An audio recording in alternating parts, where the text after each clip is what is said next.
ওঠা দেবগণ, ধন দেবগণ, তোমাদের আগমন কাজে পবিত্র হলে গর্ব।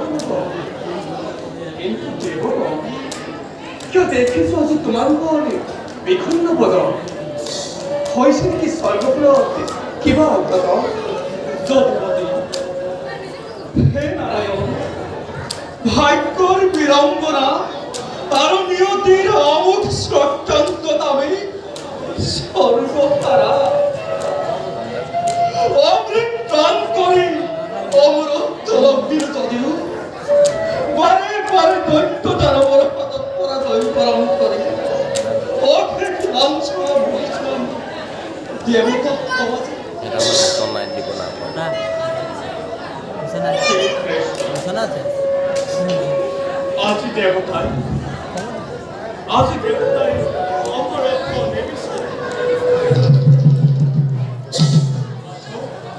বিছানা মাছ মৃত্যু রূপে মহা কি মহারাজ যোদ্ধা পরাজয় বরণ করে লড়াই লড়াই করে মানে ভিক্ষারি বেখেরে প্রভু সরকার কেবল ও অতীতরে পুনরাবৃত্তি হতে লাগিছে প্রভু দেবতার পড়া অমরত্ব ঘুরাই নেওয়া আর মৃত্যু রূপে মহাভক্তি কামাক প্রদান করা প্রভু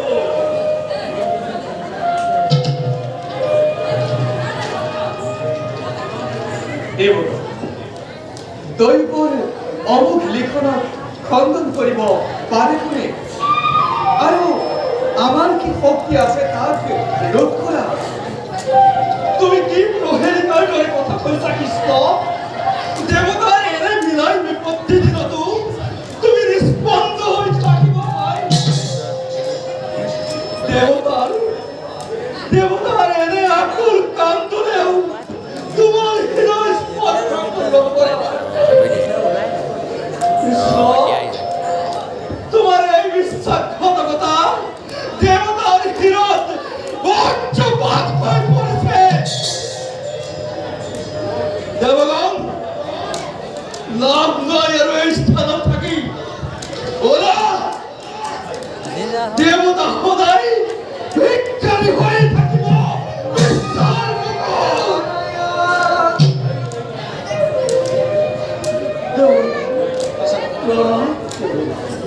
সঁচা তোমালোকৰ এই স্থানত থাকি একো লাভ নাই।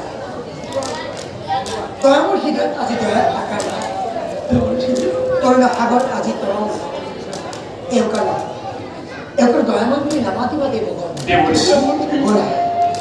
দেৱৰী নবুজি মোৰ প্ৰতি আজি তোমাৰ কিয় এনে আচৰণ? কি কৰিব কি কৰিব? ভক্তৰ কাৰণে যেতিয়া ভগৱন্তৰ হৃদয় স্পৰ্শ কৰিব নোৱাৰে আমি নিৰূপায় কৰিম। কিন্তু জনাই দেৱগণৰ প্ৰেমৰ প্ৰয়োজনে কৰিছোঁ মিনতি, আপুনি দেৱতাক উদ্ধাৰ কৰক, উদ্ধাৰ কৰক। দেৱৰী দেৱগুণ উদ্ধাৰে তুমি কৰিব লাগিব। আমাদের বলে কি তুমি আমি মাত্র নিমিত্ত হয়ে সঁচা কথা এই কাম মই সহজেই কৰিব পাৰিম। হে প্ৰভু, দৈত্যক লৈ আহি মই আপোনাৰ সন্মুখত হে দেৱ, তোমালোক নিশ্চিন্ত থাকা, তোমালোকে তোমালোকৰ স্বৰ্গৰাজ্য ঘূৰাই পাব। জয় দেৱগণ, অচিৰতে তোমালোকৰ মংগল হ'ব।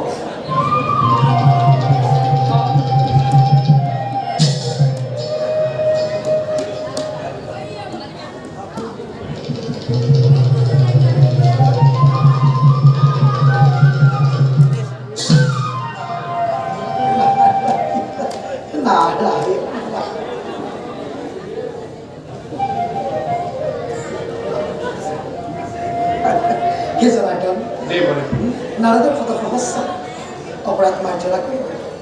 দেৱৰী মিছাতে তুমি নিজক দোষী বুলি ভাবিছা। দেৱৰী অহংকাৰী মদ কৰি দেৱতা সমাজে উচিত দণ্ড আজি লাভ কৰিছে। প্ৰভু সেই আমি সারনার মেডিসিন তৈরি আর দেবৰী বলা আমাৰ পক্ষত গৈ দুয়ো এতিয়া কৰোঁগৈ আৰু মংগল